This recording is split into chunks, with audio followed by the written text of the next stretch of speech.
అమెరికాతో ఒప్పందం చేసుకోకపోతే నాశనం చేస్తామన్న ట్రంప్ ప్రకటనతో ఇరాన్ ప్రజలు అప్రమత్తమయ్యారు. దేశంలోని పవర్ ప్లాంట్లు, ఆయిల్ రిఫైనరీలు, గ్యాస్ క్షేత్రాల చుట్టూ ఇరాన్లు మానవహారాలు చేపట్టారు. అమెరికా దాడులు చేయొద్దని, తమ దేశంలోని మౌలిక వసతులను ధ్వంసం చేయొద్దని కోరుతున్నారు ప్రజలు.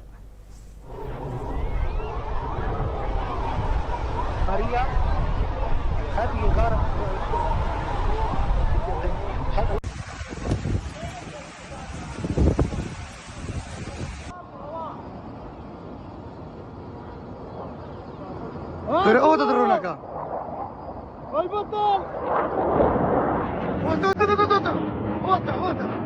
¡Otra! ¡Allahu Akbar!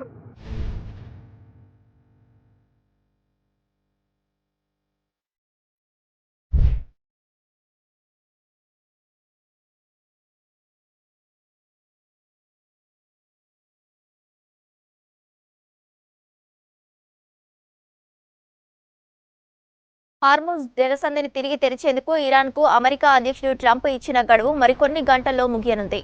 గడువు ముగిసిన తర్వాత ట్రంప్ ఎలాంటి కఠిన నిర్ణయం తీసుకుంటారోనన్న భయాందోళనలు ఇరాన్ ప్రజల్లో నెలకొంది. దీంతో దేశవ్యాప్తంగా ఉన్న పవర్ ప్లాంట్ల వద్ద మానవహారాలుగా ఏర్పడాలని ప్రజలకు పిలుపునిచ్చింది ఇరాన్ ప్రభుత్వం.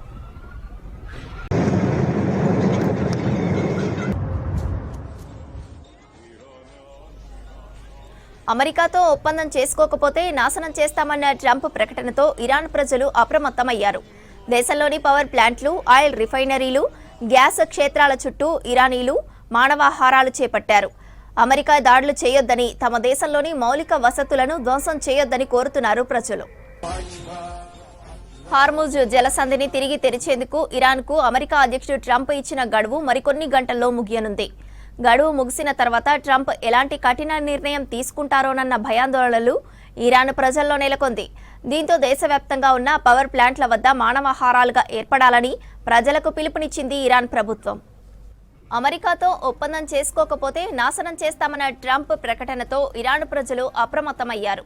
దేశంలోని పవర్ ప్లాంట్లు, ఆయిల్ రిఫైనరీలు, గ్యాస్ క్షేత్రాల చుట్టూ ఇరాన్లు మానవహారాలు చేపట్టారు.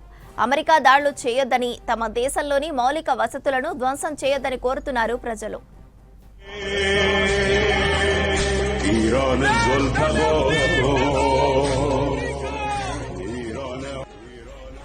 హార్ముజ్ జలసంధిని తిరిగి తెరిచేందుకు ఇరాన్కు అమెరికా అధ్యక్షుడు ట్రంప్ ఇచ్చిన గడువు మరికొన్ని గంటల్లో ముగియనుంది. గడువు ముగిసిన తర్వాత ట్రంప్ ఎలాంటి కఠిన నిర్ణయం తీసుకుంటారోనన్న భయాందోళనలు ఇరాన్ ప్రజల్లో నెలకొన్నాయి. దీంతో దేశవ్యాప్తంగా ఉన్న పవర్ ప్లాంట్ల వద్ద మానవహారాలుగా ఏర్పడాలని ప్రజలకు పిలుపునిచ్చింది ఇరాన్ ప్రభుత్వం.